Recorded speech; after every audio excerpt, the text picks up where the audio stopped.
Welcome to the Good, the Bad and the Ugly podcast with me, Tony Morell, and this week's special guest is Ibby Aslam. Thank you for coming on and sharing the good, the bad and the ugly with us, Ibby. How are we, mate? I'm doing really well, mate. Thank you. I appreciate it for having me. Yeah. No, listen, we've obviously been trying to tie you down for a long time, and obviously I've reached out to you on Instagram and stuff, and listen, I know you're a very interesting person, and listen, like I say, you know, I know you've certainly got the good, the bad and the ugly to discuss, and yeah, from where, you know, this is what the podcast is about bringing people on and sharing, you know, their experiences, and, you know, you never give in, you know, on certain things in life, and I know you've had a certain few things going on in your life, and you turned your life around, and you're an example. So, listen, I just want to start by getting into it, where you grew up, where you're from, school and family life was like. Yeah, so I really appreciate it. Thank you for having me. So, originally from Manchester, born and bred in Manchester. I had a really good upbringing. I mean, I always reflect on these things, and at different points in my life, I kind of thought, was that a good thing? Was that a bad thing? But look, it's got me to where I am. And, you know, I feel like everything happens for a reason, right? And yeah, I had a really good upbringing. I went to school. I went to high school, college. Then I went abroad. My dad took me abroad. We went abroad. We lived in Saudi for a few years. Then we came back.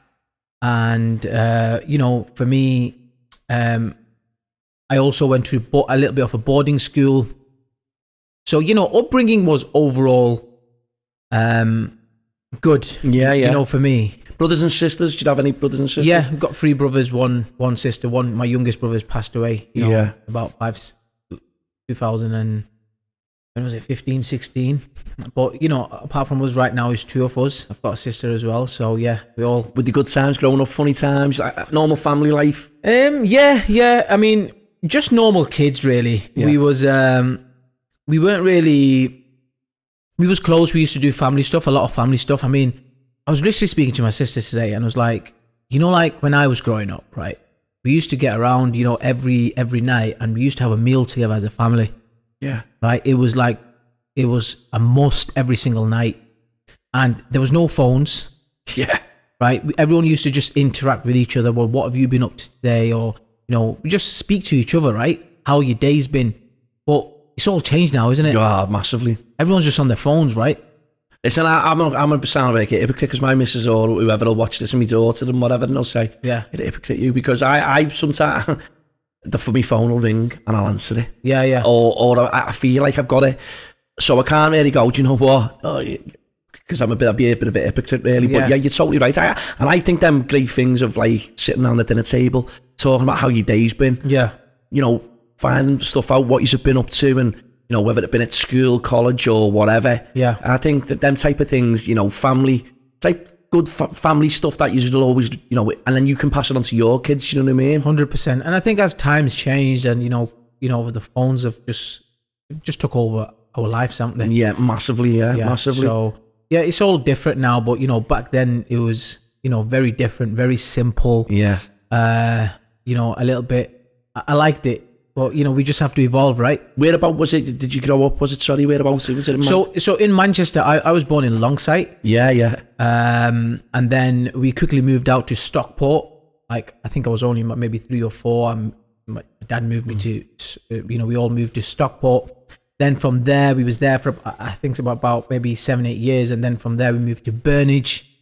You know, all these areas are right next to each other anyway. Did you have lots of friends and stuff like that, and just... Yeah. I had a few friends, but, you know, school friends, you know, college friends, like right now, probably I'm not even probably speaking to none of them. It's just, you know, because as you grow, and you just go different paths. Of course you do, yeah. I still know them, and yeah, I'm sure if I bumped into them, you still got time for them. Of course you do, yeah. But it's just like as you get older, you just got different priorities in life, and, you know, it is what it is, right? Of course it is, yeah. So hobbies and stuff, did you have anything, like, was you into any sports or anything, or? Football a little bit, and I used to, what else was I into? I used to just ride the bikes and just a normal kid. Just a normal kid, yeah. Yeah. That's what like Yeah. playing football out on your bikes, just all.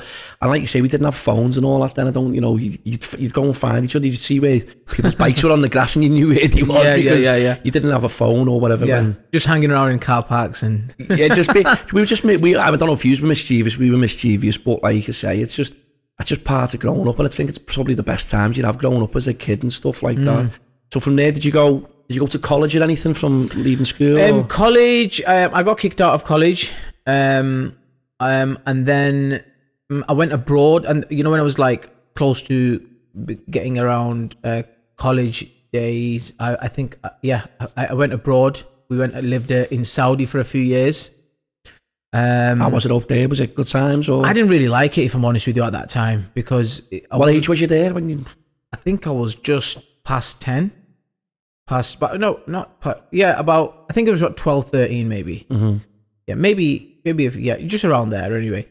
Or was it a bit? Yeah, maybe a little bit older. Can't remember the exact years, but around there. Went to Saudi for a bit. I didn't really like it up there at that time. Anyway, we stayed there for a bit. Because my dad was a business guy. He was just in business. So we were going to school, and then we were just going to his shops and just seeing what's happening up there. And he was just learning, what's happening. He was also into properties. So, just doing stuff with him, really just helping him. And then from there we came back. I think I was about maybe 17. Yeah, 17 when I got back. 17, yeah, around them ages. And then what happened then? And then, we just fell on the streets. Mum and dad broke up, and, these things started to just go a little bit, Yeah. Did you sort of, like, when you came back from Saudi, did you think you moved back, and obviously your mum and dad, separating, did it play a big part, sort of like, did you start going down the wrong path or whatever it was, or did you start? Yeah. I mean, listen, there's a lot of people that, with certain things happening, you could be the best pupil in school and do whatever, and have the best certain things happen in life, and 100%. So what happened with your? Yeah, so with me, so my mum and dad broke up like pretty much before we went to Saudi. So when I got back, me and my brothers and my sisters, we got back. It was because my dad wasn't happy that we left him in Saudi and got back. He kind of was financing everything, right? So he was like, okay, well, you just go and just fend for yourselves, then type thing. Yeah. Go and figure it out yourself. And then we was just figuring it out, and because we was brought up with everything, it was like, okay, well, now you're on the street, so now it was like, flipping out, what should I do? And then for me, it was just really just looking at the people on the streets, what they're doing, and just started mingling with them, and started shotting, and then started getting involved in drugs and violence, and you know how that goes. And then from there, one thing led to another, and then as you join cliques, I wasn't really in any gang, it was just like cliques of us. Yeah. And then I just found a clique which kind of I stuck with. Was you accepted, sort of thing? That was your sort of? Yeah, accepted. You just had new friends who were just doing all that sort of thing. Yeah, of course. Yeah. And then from there, just things ended up bad, really, because one thing led to another, and drug dealers owing drug dealers money and this and that, and then it's like, all right, let's go and collect the debt, and then started doing dumb stuff like that, and ended up getting caught for firearms and conspiracy to kidnap, blackmail, and all this and that. And from that, was this prison sentence? Yeah. So I got locked up then. Was it your first offence as well? First offence. Yeah, first offence. I went not guilty, even though I had stacks of evidence. Got 8 years. Did he with 8 years straight away? Yeah. Yeah, because it was serious charges. Well, obviously what you just said, and then done half, come out, when I did come out, just before I came out, my mum passed away, and then... Was you inside? I was inside. Yeah. I mean, listen, losing anybody, will send you, especially your mum or, a close relative or whatever. Yeah. Being locked away or not being able to be with your brothers and sisters. Yeah. What was that feeling like? In prison, you have this certain persona, don't you? Like, everything's just bottle it up. And yeah, of course, I was feeling terrible because I was the eldest, right? So it was like, oh, you know what? I wish things could be different, but it was just going with the motions. It was just, you know, like I was like, you know, emotions were all up and down, up and down. And, you know, mum passed away. Then, you know, 6 months, I think it was 6 months later, I come out. My head wasn't in the right place. I ended up kind of doing the similar stuff again. Did you just drop back into what you just dropped back into what I was doing. And then, you know, got caught with, you know, with similar crime, but even like a bit more violence involved. And then, you know, this time we got like 9.5 years in prison. Literally got back locked up within 3 months. Oh, after coming out? After being given an 8-year sentence, obviously doing half or whatever. Done half, come out, and then within 3 months I was locked back up again. That feeling must be like, you're out, you've got your freedom. Yeah. And then obviously you fall back into it. You know, you're not the first. A lot of people that do, you know, it's not a, you know, some people try and get on the straight and narrow. And I can understand where, you know, you've lost your mum and, you know, you're trying to, you know, finance certain things for your brothers, your sisters to live, and obviously because you're the eldest and you take that responsibility as well, don't you? 100%, but it's not like I have to take responsibility. I mean, like if you don't know, you just don't know, right? And for me, that's all I knew at the time. Like this is how I could make money, and it was like I just thought, okay, well, I'm just going to start doing this because this is all I know. But you know, when I got locked up the second time, and I came back out. So when I got locked up the second time, before I come out, that's when I changed really. Yeah. Because I realized, shit, you know what? I'm going to be 29 when I come out, and I really need to fix my shit here. And it's like, you know, that's when I started reading books, started looking after my health a bit more, started taking my gym seriously. Was this while you were inside? You were doing all this? Yeah. And, you know, just started getting into good habits, good routines, you know, started understanding more who I am. So I went on like a personal development journey, you know. It kind of started in my second sentence, and then when I did finally, you know, close to coming out, you know, it was, I think again it was like 3 or 6 months after my younger brother passed away. So you know, all these things like in my 20s, like I'm going abroad, you know, even if let's even take it before that, like growing up like with everything, and then kind of going abroad into a no man's zone, then coming back, and then family stuff, and then, you know, going on the streets, you know, and then from there, you know, getting locked up, like spend the next 10 years just locked up with 2 deaths and stuff like that. You know, it changes you, doesn't it? Of course it does. Anybody to lose, you know, like I just said before, you know, anyone to lose any person close to them, relative, or but especially your mum and your brother. Yeah. You know, it sends anyone into out of control and spiral into, you know, depression, anger, you know, and stuff like that. Because a lot of people do blame themselves, you know, sometimes, you know, say for instance, in your case, you're locked away. Yeah. Maybe you've had sleepless nights where you're thinking, I should have been there to, you know, do this. And you've probably gone over it that many times and you probably crucify yourself. But, you know, sometimes, I know this sounds daft, but a lot of people say sometimes some things happen for a reason. Yeah. Not saying your mum and your brother's death by any means, but I think, you know, going to jail and making you realise maybe, you know, what I've done and stuff like that. What jails was you in? Was you in a couple of jails up and down the country? Yeah, I mean, mainly started off in Strangeways, went to Forest Bank, Buckley Hall, then Kirkham, also loads in Midlands, Stafford, Stoke, went Long Lartin for a bit as well. So you've done some jails. Yeah. I've travelled like probably a few more that I'm you know, kind of missing out. But I've been everywhere. I mean, jail's jail, isn't it? It's just it's just, you know, honestly, for me, like I needed it, Tony. Like I feel like I needed it. Otherwise, I would have been end up on probably some murder charge or some. Or you could have been murdered or anything. You know, because I'm on the streets. I'm in a different world. So I needed a reality check. I needed someone to shock me and be like, listen, you need to fix up. You need to change. You need to get and that came in the form of me being in prison, right? But, you know, for some, they're still on the streets because they don't get that shock, right? If no one comes and pokes you, you're not going to change. You want to have to make that change yourself, isn't it? And that's hard for people to do unless, you know, they go through something good or bad.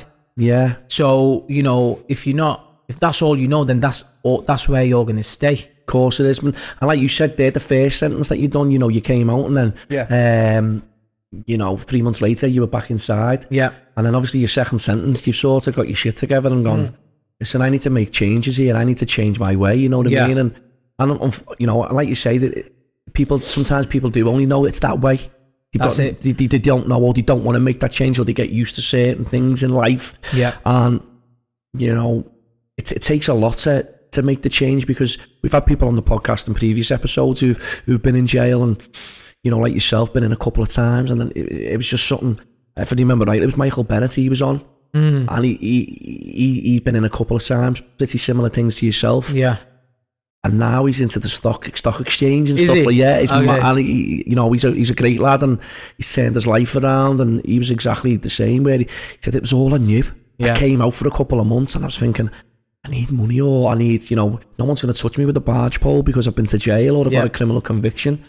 And he come on, and his story was very, you know, inspiring, and he said it is a lot to take in. Yeah. He said, but I remember reading books, and I remember getting these books sent in, and it was just unbelievable. But like he said, you know, in jail, it's not a nice place, and you see some mad stuff. You've obviously witnessed some madness in jail and stuff. Yeah, I mean, think about it. Like, you're in a place where you've got people from different cultures, you've got people from different backgrounds, you've got people from different mentalities, you've got people different ages, all, you know, problems, mental problems. Like, everyone is in one, like, a mansion, right?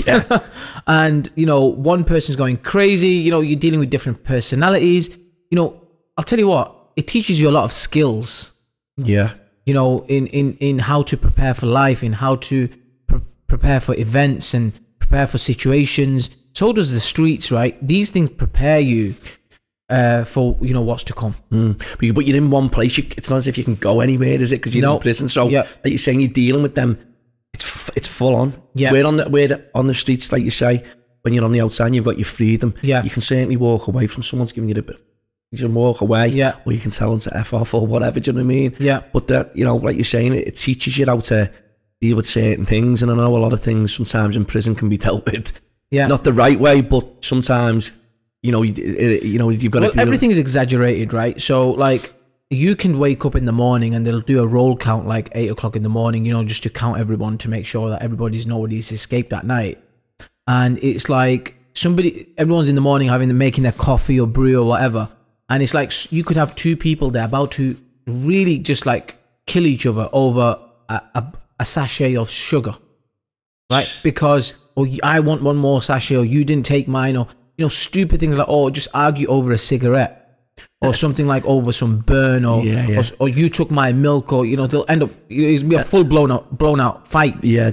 So everything's just like, it's crazy, like what you would argue and fight over inside compared to outside. Yeah, of course it is. Yeah. So everything's it's a different world within a world. Yeah, that makes sense. So. And when you're there, you're just switched off, aren't you, from the outside world, unless, you know, your bird's doing your head in or something.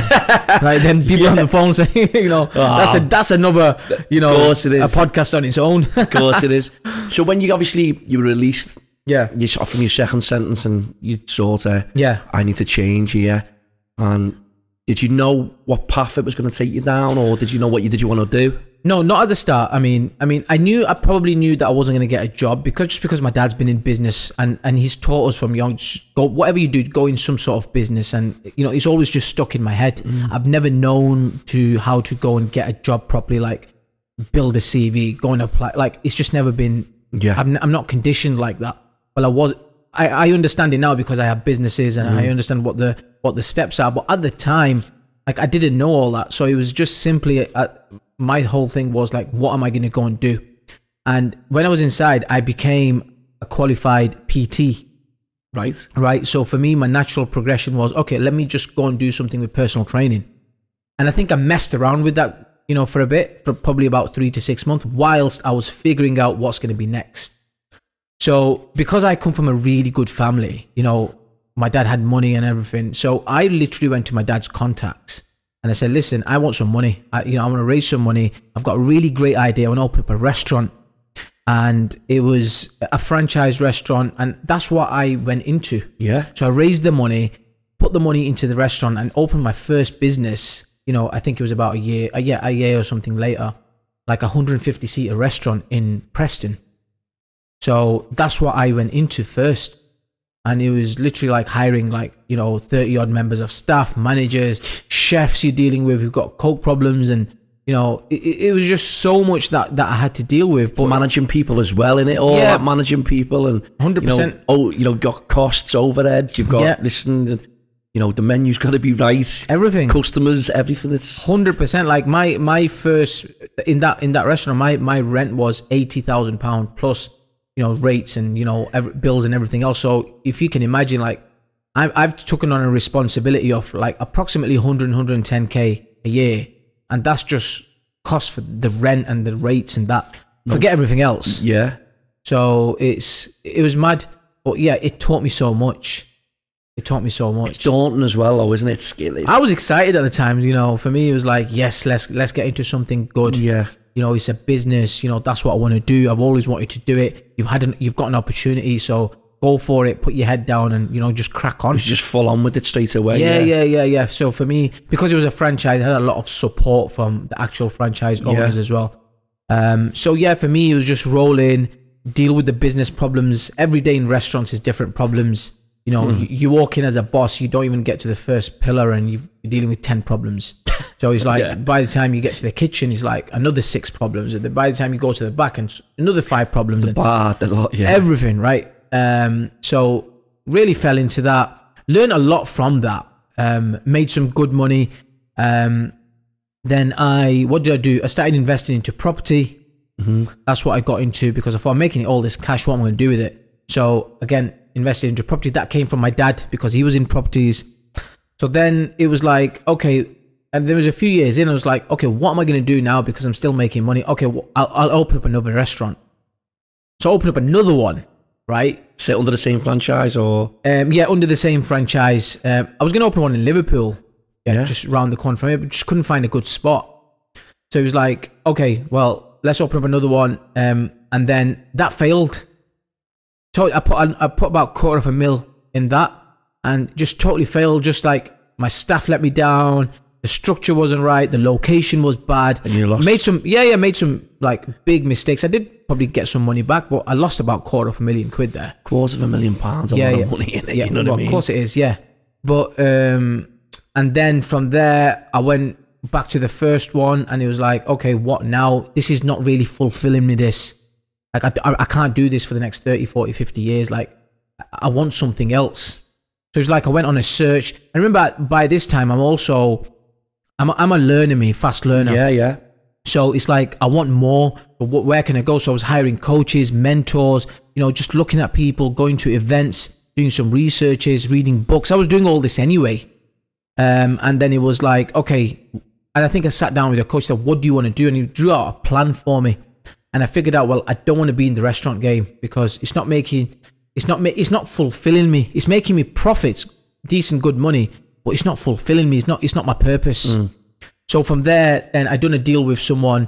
I sold the restaurant, and from there, all the skills and everything that I had gained, I thought, well, what now? Well, I'll go and find other business owners who are not fulfilling their purpose in their businesses. Maybe they might be making good profit. There's potential there to basically. Yeah, and they're making 100%, and they have great businesses, but they're handcuffed to businesses. Don't feel like they've got the freedom that they want. So it was more like, now I'll go into that and I'll help business owners scale, and at the very same time do things what you love to do. You'd enjoy it and you get something out of it. Yeah. Like you said, obviously it was making you money, that the restaurant game. Yep. But it wasn't for you know what I mean? It wasn't it's like fulfilling. You're getting out of bed and you're like, listen, it's great, it's whatever. But a lot of people would probably go, you're mad. Yeah. Do you know what I mean? And people will say that. But then if you're, as a person, like you get out what you put in, do you know what I mean? 100%. And it's sort of like, well, I'm going to take that away. I'm going to put all my energy and all my effort into something else. Yeah. Well, I knew, this is the thing, Tony, like I knew that I had gained skills. Right. So the confidence that led me to say that to myself was because I knew that I had skills. Like in business, I could go to any business and help them scale. Yeah. Right. Because I know the problems that business owners have. So it was like, I can go into any business, order their business for them and figure out exactly what the holes are and fit them. Right. So I would rather do that. And that comes from because I've done it. Yeah. So it was like, I didn't care what happened with the restaurant as long as, you know, I got some money out of it, which I did. I got decent, you know, a figure for it. But then for me, it was like helping others. Like even now, like I'm at a place now where if I lost everything today, it doesn't matter because I've got skills. So you can make that money back. So the whole mentality changed. Yeah. So it was like, so that's how I see things now. So, and when you see things from that perspective, it's a really comfortable place to be in because then nothing can be taken away from you because you'd be like, okay, well, maybe they can take my house. Maybe they can take my car. Maybe they can take my cash, but they can't take the knowledge that I've got in there and I can make that back again. Yeah, yeah.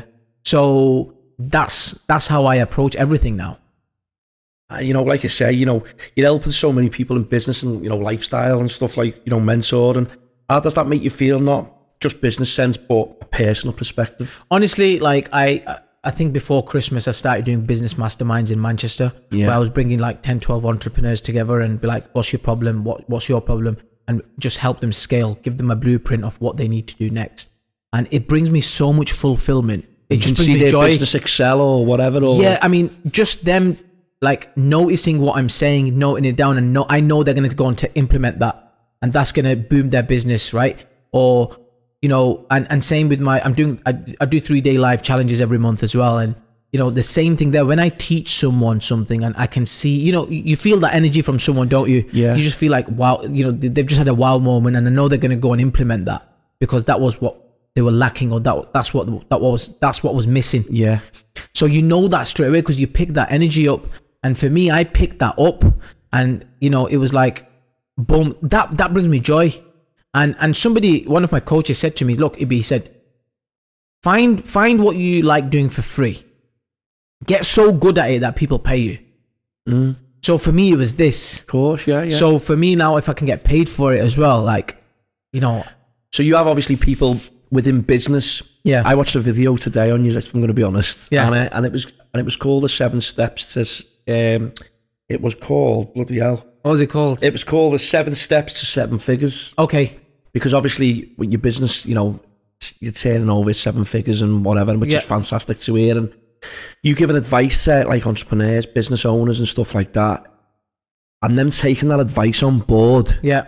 You know, they might come to you with a certain problem. They've hit that bottom step. Yeah. And they want to get up to the top step and you can give them advice. And like you're saying, you give them that advice to go, well, do this and do that and cut that out and then... Yeah, well most people, look, in most businesses, in my experience at the moment, it's like they only have one out of these 4 problems in businesses, right?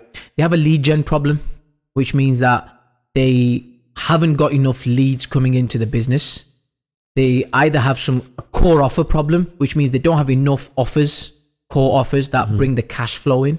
Like this is what I've noticed. Maybe they've got them 2 things in, then I notice sometimes they don't have like a premium offer, like a high ticket, which really brings all the profits in. And, you know, and they have that missing, which I help them fix and I help them understand the reasoning behind it. And then most businesses I find, like I would say probably 80% upwards, they don't have some sort of a continuity offer, which is like, you know, recurring revenue coming in every single month as passive income. Yeah. Whether you can, you know, you're going to get out of bed or you're not going to get out of bed. These are the problems that I see. So, and for most business owners, we just look at them on a frame. You know, business is simple. It's, you know, we make it complicated. So it's like, okay, well, you haven't got enough leads coming in. Why is that? Okay, well, let's fix that part first. And once leads are coming in, okay, well, what do you need to do next? Well, let's convert them now. Let's fix that. Okay, and then okay, well, once we've converted, fine. Well, we've converted now. Now you need to deliver. Right? Job's not done. It's a lot more work to do. And then, you know, you need to keep the customer happy. You need to get feedback and then you need to go again. So it's like, you know, business is simple. Like, I love all this stuff. Yeah. I could talk about this all day and all night. No, but that's why we've got you on because to see what, you know, from where, you know, growing up and stuff and the you know, the experiences that you've had. Yeah. And you've had to learn from them experiences. 100%, yeah. Like you say, you know, school and stuff like that and then moving to Saudi, coming back, obviously separation, you know, you like sort of being the man of the family, so to speak, because obviously your dad's in Saudi, and then you get mixed up in certain things. You go to prison, you know, you get an 8-year sentence, you're out. 3 months later, bang, you're hit with a nat. You know, you're doing like a 10 years in jail for anyone, you know, and then to come out and then to speak about obviously how you've changed your life, you've turned your life around. Yeah, you know, when there's a lot of people out there who get involved in certain situations, and they think it's the end of the, you know, that's it. There's no hope for them. There's no, you know, you're an example of what never giving up, you know, and stuff. Just little certain things in life, what you've picked up on, and then you've read books, you've done certain things, but now, you know, your company's turning over 7 figures or whatever. One of your businesses, you're helping people, you're mentoring people, you're making businesses thrive. Which, you know, today there's a lot of businesses that start out which, you know, don't even make 12 months, don't even make 2 years, you know what I mean? Yeah. But getting that satisfaction from giving them that, you know, the experience that you've got, and giving them that advice to go and you just pull these strings a little bit better, and you do this and you do that. When do you ever have a phone call from any of the people who you've helped, and you've said, listen, my business is thriving? I get messages all the time like that, and it honestly just brings a smile to my face. And what happens is, when you hear messages and your voice notes, when I get them, it's just confirmation of what you're doing is right. Because even where I am, and I have a lot to learn. Yeah, I mean, I'm still on a path to growth. And it's like, sometimes we can get caught up in, am I doing it the right way?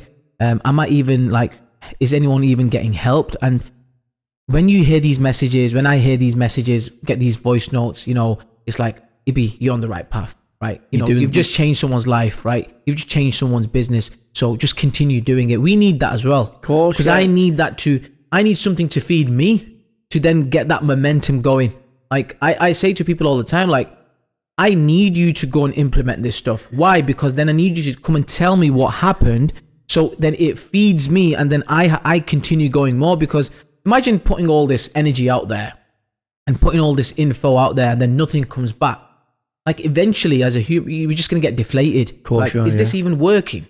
So we need to hear that, you know what, well done. That's worked. Guess what, Ibby? That strategy that you taught me, that really worked for me. Right, okay, I need to hear that. Yeah. So, yeah, all the time. I love that. So is it just, so with your businesses, so how many businesses is that you're, what's the name at the moment? So I'm currently working with very all the time, like 5 to 6.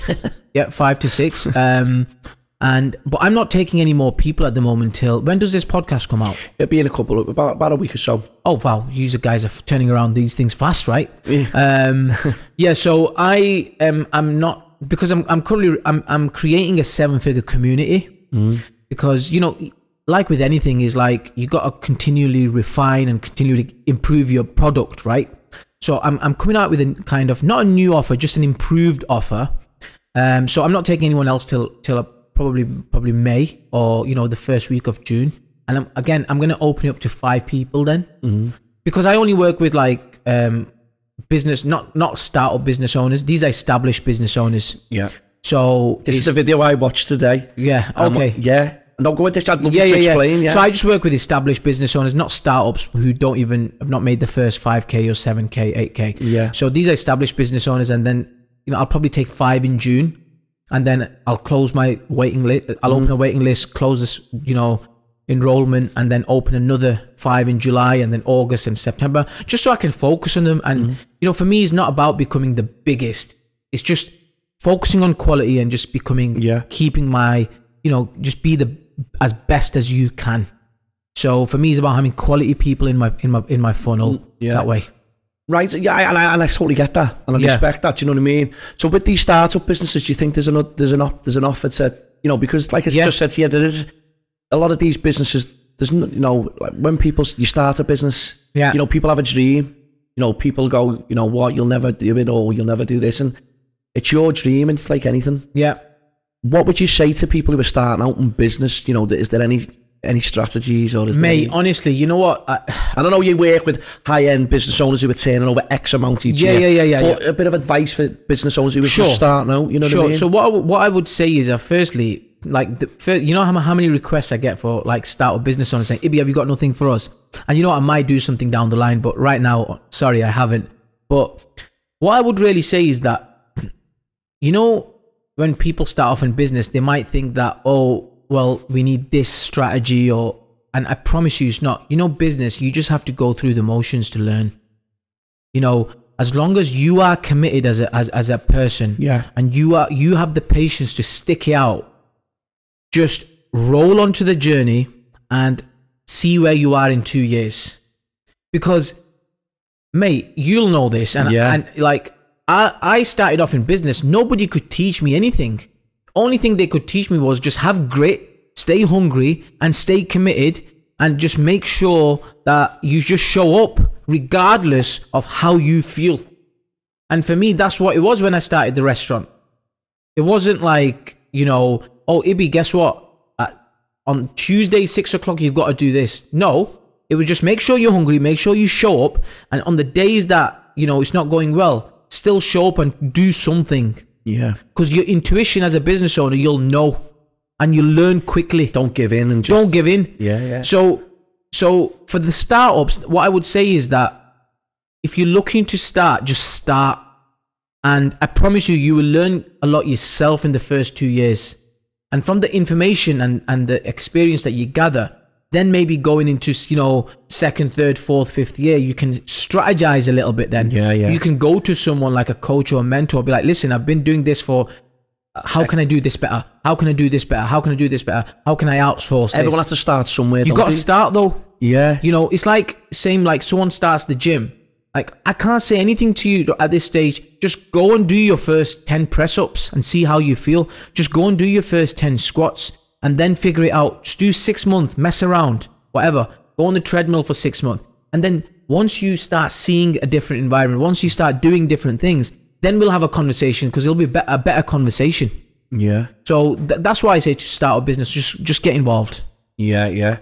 So what I've just touched on before, you know, your secret to 7 steps to 7 figures. Yeah. Obviously, people who go on the program, so to speak, or whatever it is.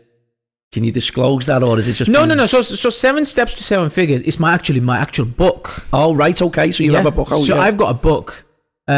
Which is funny. It's kind of, I wasn't happy with it, so I sent it back.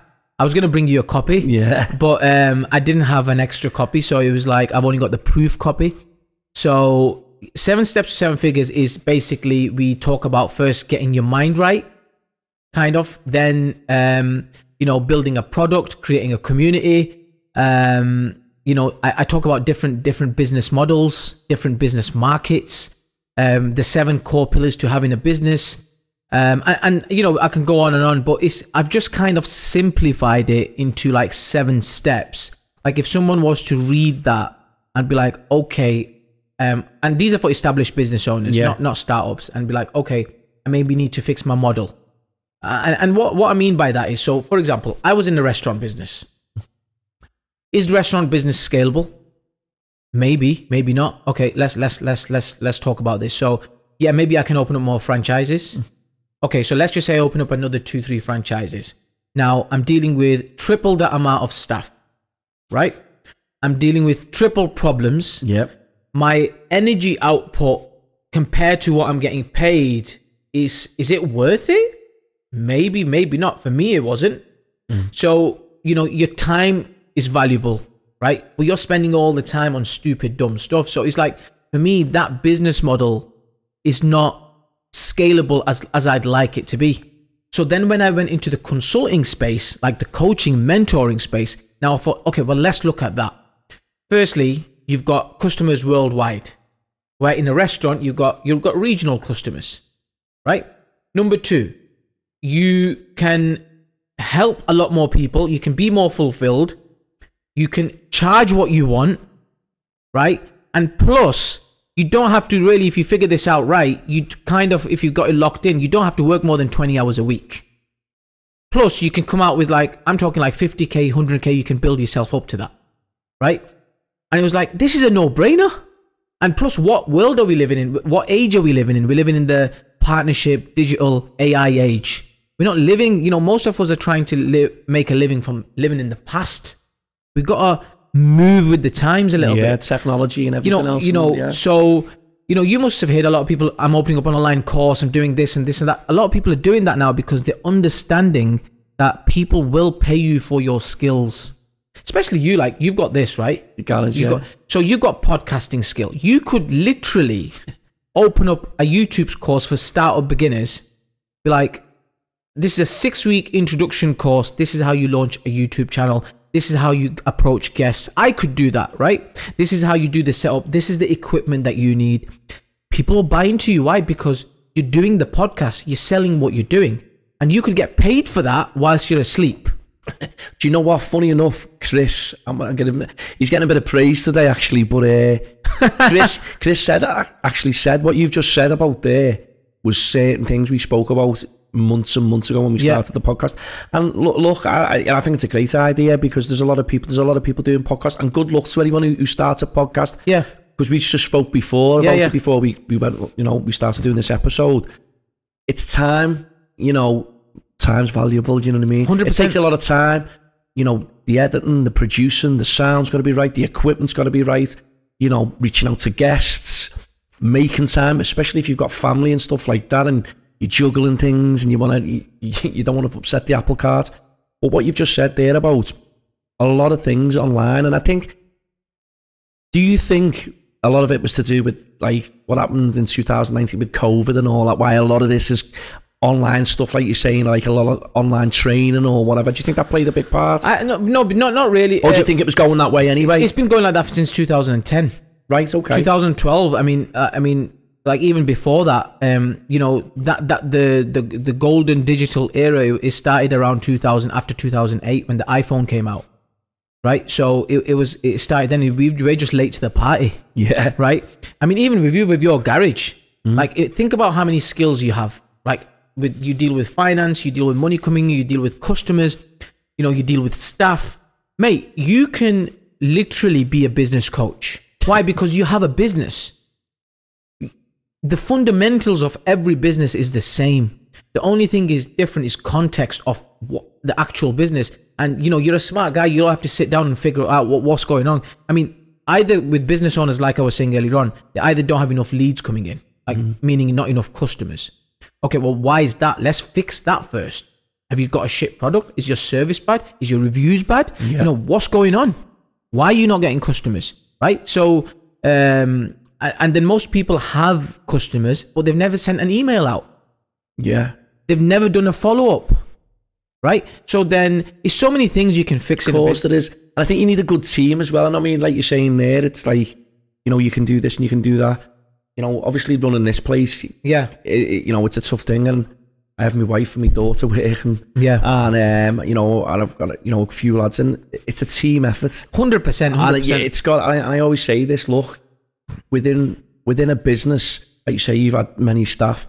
I only have 5 staff, 6 staff here, but it's still hard because, of course, it is. It's like you say, this is something I enjoy doing, but also, I have my wife, my daughter, 4 lads working for us. Yeah. When you're managing them as well, and it's one of those, and it's like you say, you can walk through the door, this problem here, it's that, but it's how you deal with it. Yeah. And then you're dealing with, costs, you're dealing with finance, you're dealing with suppliers, you're dealing with making sure everything's paid on time, and it is hard. No one's, and listen, I've still got a lot to learn. Yeah. Trust me, I'm not, I don't think I'm the finished article. I know that for a fact, and I'm still learning. Yeah. I own a garage. I don't even freaking drive. Yeah. And a lot of people laugh at me. They go, Tony, do you still not drive? And I go, no, because me missus, and I'll tell you something now, me missus bloody paid for me provisional yesterday because I got an email that came through on my computer yesterday. Oh, you don't have a license? I don't have a license. So I got an email yesterday. I didn't know that was a reason.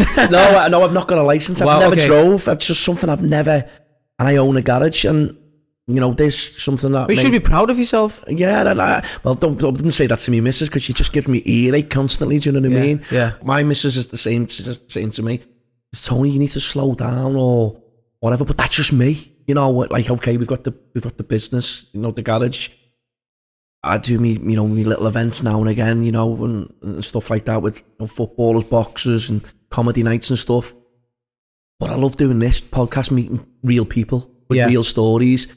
And, I get something out of that, you know what I mean? And seeing people like who've changed their lives around, who, you know, it's always people who've, you know, who've had a tough upbringing, but they've not felt sorry for themselves. Yeah. Where when you're a kid and you think you've got nothing, and you know what I mean, and as you get older and you start finding yourself, and then you know, you put your mind to it, yeah, and you never give up. And that's the reason why we reached out to you, Ibby, do you know what I mean? I remember sending a message, and I said to Chris, and Chris went, "Hey, you know what? He's replied back, you know." Yeah. I remember he went, replied back, and I went, "I know." Yeah. I said, "We're going to get him on." I said, "Look," and I know we've waited months to get you on because you're a busy man. Yeah. And what you're doing in life and how you're helping people and stuff. So, you know, we were absolutely buzzing to get you on and stuff like that. But, you know, is there anything else that you're like promoting? Like, is there a book, or, you know, is there... No, I mean, look, people can, you know, this is why I always say, like, with sales and, you know, it's telling people what you're doing. For me, like, look, when a student's ready, the teacher shows up. Yeah. So when, even whoever in your life, whoever you're looking for, whatever you're searching, when you start looking for it, they will show up. Yeah. So for me, like, all I will say to people is that go and live out your potential, right? Stop living in a place where, you know, stop doubting yourself. Yeah. Because, you know, what a lot of people will do is they have great ideas. They're very creative, but then they'll believe their doubts and doubt their beliefs. And it's not good. And what they must do is, you know, they must understand the formula that when you set out to do something good in life with good intention, the first thing that always shows up is difficulty, distraction, right? So if you understand that and still continue going throughout, even though you're going through a storm, you will get to where you want to get to. Yeah, but what most people will do is as soon as that difficulty shows up, they'll give in. Like, I mean, think about it. Like, when you go to the gym and you do a workout, what's the first thing that happens? You don't feel good. You feel worse before you feel good.